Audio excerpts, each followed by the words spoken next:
applauding, she took the opportunity to say, and Bernie, this negative campaign that you're coming after me with is just unacceptable. Boo! No, wait a minute. Were they booing her or were they booing what she was claiming? Her. Oh. They were, as soon as she went in on a full-on attack of Bernie, the crowd gave her the burn. Wow. It's huge. Not good. So the poll numbers. Yeah, this is the longest segment we've ever done. Christie 4%. Bush 10%, tied with Kasich. Wait. Is this national or New Hampshire? New Hampshire. Okay. Kasich tied with Bush at 10%. Wow, impressive. So Bush made fun of Kasich and said, "Man up." Wait. Bush said that? Yes. Told Kasich, you need to man up. Wow. Well, he's the one that's crying, though. Kasich is the crybaby. Hey, when somebody by the name of Slash tells you that your drug habit's out of hand, you got a problem. So when somebody like Bush tells you to man up. Hey, you should man up. That's what it sounded like, right? What would you have to be? Wow. The problem. You got a problem. Take the tutu off. That I could see that. Put the tap shoes away. We're not doing that right now, bro. So, Ted Cruz in third. Sorry. Yeah, at third at 13%. Did you even mention Rubio yet? He's next. Oh. Making a huge move. Huge. He's the only one of significance that is making a very big push, very big move at 14%. Trump slipped a couple numbers and is kind of they're calling it, reporting from the reports, they're calling it Trump is stalled. He's been stuck at the same thing for months and months. I mean, it'll go up when other people get knocked out. He's been stuck at the same thing. 35%. He's up 21 points over Rubio. But he's been going up, is what you're saying. Well, he was at 39, then 37, 38, 35. And he's now at 35? 35. I mean, he's not moving up, and I don't suspect that he should move up very significantly. I mean, we're talking about people drop out. Right. When Christie drops out, Bush drops out, Kasich drops out, Carson drops out, Fiorina drops out. Oh, I said her name correctly. Oh, nice. Hey, did you hear that Jeb Bush had to tell the audience at a stump speech? I posted that video. Yeah, that he had to tell them to clap. It was such. They said that was the end of his campaign. The pundits said that's it. It's done. It's over. You would think it would be, but he has so much money, and they're saying that he can dump. They're saying the amount of money that he's been dumping has been ungodly. Well, he has ungodly amounts of money to dump, and I guarantee you, the people that donated said you need to start dumping it now. But where does all that money come from, though? Well, the establishment is very large and very wealthy. And it's almost like a grassroots movement among rich people. And when they all put in a healthy amount of money, it does add up to millions and millions of dollars. Hundreds of millions. Right. In fact, so here's my pledge to you. This is hilarious. I will be a commander-in-chief that will have the back of the military. I won't trash talk. I won't be a divider-in-chief or an agitator-in-chief. I won't be out there blowharding. He's not blowing hard. No, I just want to give you his demeanor. He looks lethargic. When does he not? His arms are laying down to side. He doesn't have the strength to pick up his lower arms. No. His appendages are limp. Oh. His shoulders. Big game without backing it up. I think the next president needs to be a lot quieter, but send a signal that we're prepared to act in the national security interests of this country. And he looks hunched over, he's a little hunched. Like, you need to stand up straight. Yeah, a lot up tall. of people tell their kids. Obviously, Barbara did not do her job because the mother's always saying that you need to put your shoulders back. Right. To get back in the business of creating a more peaceful world. Please clap. Ooh, did you hear the way he said it? Ooh. He goes. So here's my plan. You should have known. He goes. Please clap. Please clap. That's what it sounded like. Who does that? I mean, you might as well just leave it go. You can't beg people to clap at that point. Well, you can, but you're going to get what you get. Which is... You're going to get what you get. Oh. It's so unbelievably... Ugh. Wow. Okay, so... yeah, Bush is absolutely done. There's no question about that. Yeah. The millions, and his mom stepping in really makes him look bad. Well, his brother came to his defense. So Trump says that his experience in Iowa, quote, was a great one, and that he's honored to place second after spending very, very little there. He originally was never even he was losing in Iowa to Cruz by 5-6 points easily. Cruz already had Iowa locked up. Yeah, it's been a while. Trump tied him and was polling past him within the margin of error. The finish of Iowa was within, you're saying, 4 delegates. 4 points. 4 points. Okay, 4 points. They both actually took home the same amount, which is only one more than what Rubio got. So they ended up with one more delegate than Rubio, but they both had the same amount of delegates. So technically, a tie. Cruz and Trump tied. Yeah. Okay. So my whole point is Trump spends no money in Iowa. What's the difference between zero and no? Some. Okay. All right. Little. He does say little, quote, little. Cruz Duffel dumps bags. $350,000 in polling alone. Well, he had to do that because everybody knows.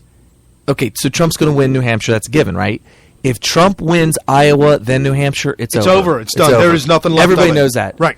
If you're going to dump your money, it's got to be in Iowa. Did I tell you, the last 16 years, this entire century, that's how the article was, in this century. In 100 years. I mean, 16. All 16 years, Iowa has chosen the wrong person every time. Interesting. That's true.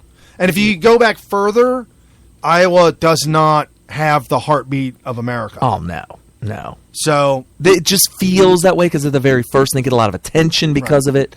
But anyway. So did you hear that Trump might be up for the Nobel Peace Prize? Already? On the come, just like... just right there on the come. Just like Obama. Yahoo News reports, according to a copy of the nomination letter, Harpitgiven said he had received brash tycoon Trump, who had attracted international condemnation by calling for a ban on Muslims entering the United States. You like how Yahoo did that? By calling for a ban on Muslims entering the United States. Trump never did that. What exactly did he do again? He called for a ban for the Syrian Muslim refugees that we can't vet.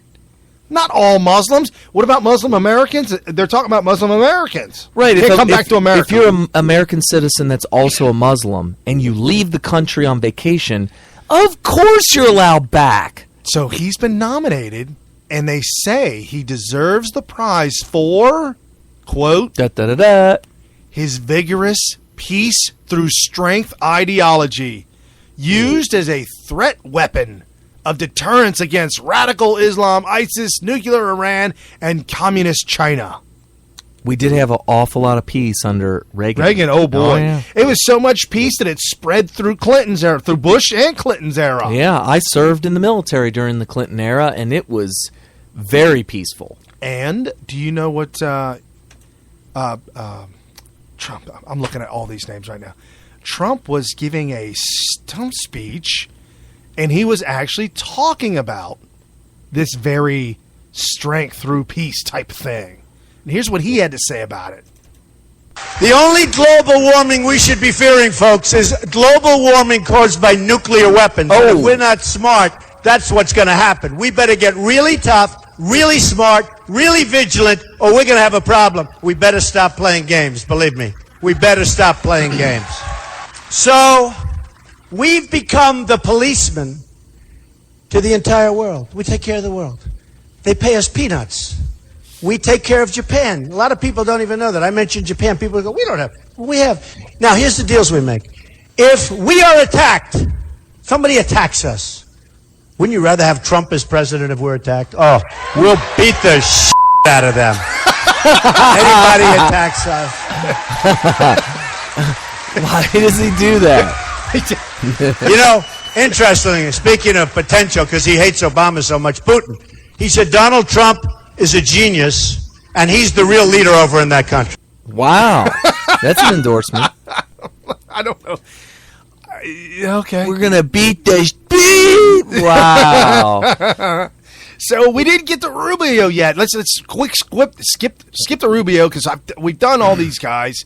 This is the real big threat coming up now. The establishment has locked their horns in on their golden boy. He's the new golden boy. Rubio. Funny you call him golden boy because he actually does kind of resemble Oscar de la Hoya. He does, doesn't he? A little bit. So Marco Rubio emerges champion of the battered Republican establishment. This by Yahoo News again. The cover of this, also on Yahoo News, the cover of the Spanish language paper writes, "Republican Obama? ? The surge of Latino senator in the presidential campaign has made him the target of the criticism on the subject of immigration." So, do you like how I slipped? Yeah, that was good. That was good. Yeah. Are they calling him a Republican Obama because Obama's the president? No. Here's the article. Here it is. Ready? Marco Rubio and Obama. Can you do it with a Spanish accent? The Marco Rubio and the Barack Hussein Obama share the many same policy and goals, such as Obama's trade and the military intervention in Libya, but their most striking similarities on the subject of immigration.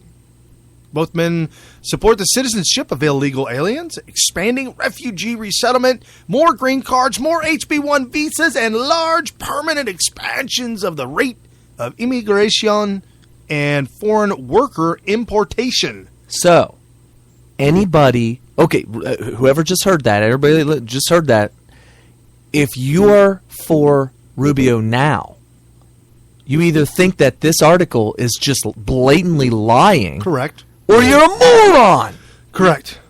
Because the low-skilled workers that he's going to ship in will take jobs away from your teenagers that want to work in a restaurant. Now your teenagers, by the time that they're 22, 23 years old, will have never held a job, never had the practice of a job, not know how to interview a job, not know how to take orders, not know how to do what they're supposed to do at 26. They'll be sitting on the street corner causing trouble, trying to sell dime bags and whatever. Screaming, Revolucione! Oh, that's right. That's right, with the red shirt on with the red star. Yeah. So Marco Rubio was the co-author of the 2013 Obama-backed immigration bill. Immigration bill was endorsed by La Raza. Do you know what that's? Yes, it means the race because they're a bunch of racists. So there's a radio station in L.A. called La Raza. Okay. The race. Can't handle that one. Is it about, like, running? No, it's about racial tensions. Oh. That was like a marathon website or something. Right. The AFL-CIO... SEIU Representative Nancy, I've lost my ever-loving mind, Pelosi. And when I was at the National Prayer Breakfast, I quoted Muhammad this week. The National Prayer Breakfast this week, Pelosi up on stage, quoted Muhammad. She's Catholic, isn't she? And she was at the National Prayer Breakfast. Anywho, She is a lunatic. Representative Luis Gutierrez, who is a racist. Flat out. I'm just telling you. That's the top line of his resume. Yes. Big bold letters.